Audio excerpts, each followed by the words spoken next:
Okay, folks, example number 2 says add or subtract and then simplify. So that means we need to reduce it if we can. We always need to reduce it if we can, okay? Now, who can change that first fraction to a, that first mixed number to a fraction for me? Maggie H? 53 tenths, or 53 over 10. That's perfect. How about the next one for me? Who's got that one? Christina?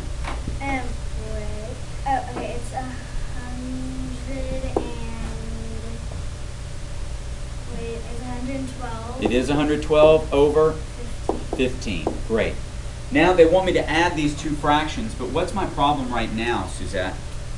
You don't have a common denominator. I don't. What is the common denominator between 10 and 15, Sam? 30. It's 30. Nice. Okay. Now, what do I get as the numerator in the first fraction? Pace? 159. And what do I get as the numerator in the second fraction? Sarah Kay? 224. Because I multiplied the denominator by 2, so I multiplied the numerator by 2. Perfect. Now we have fractions with common denominators. Eric, when I add them together, what do I get? 340. No? Wait. 300. Sorry.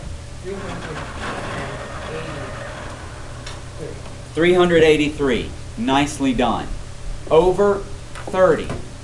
Now, I need to know, can I reduce this?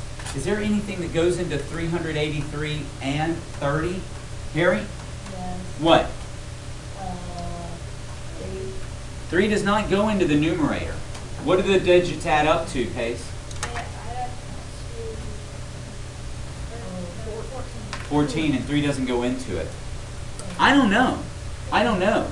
You know, a good way, here's a good way that you can do it. Go ahead and change it to a mixed number. It'll make the fraction part a lot smaller. How many times will 330, how many times will 30 go into 383? CB? 12. 12 times? With how many left over?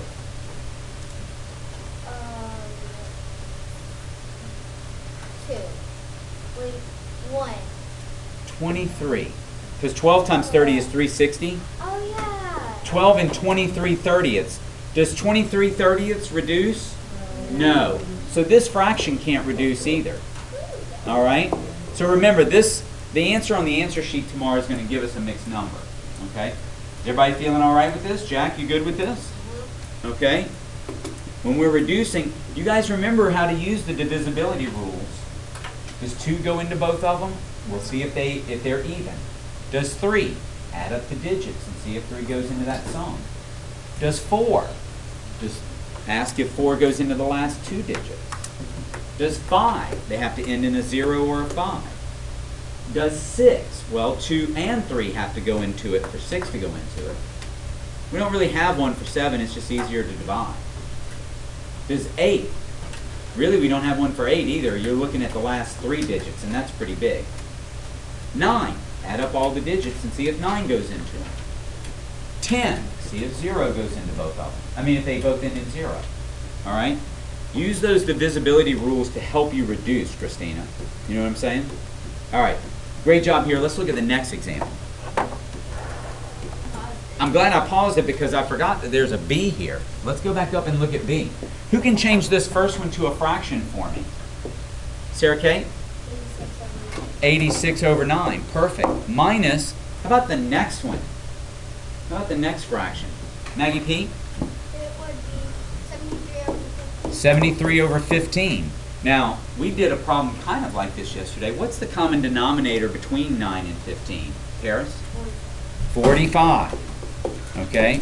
Now I'm going to run out of time here, and I don't want to rush this. What do I get as the numerator for the first one? Pace?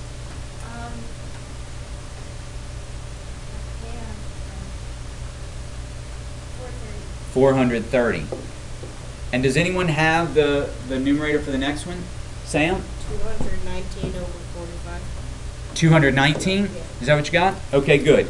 Now let's leave it right there. I'm going to pick up on the next video and we'll just clean this last one up. Great job.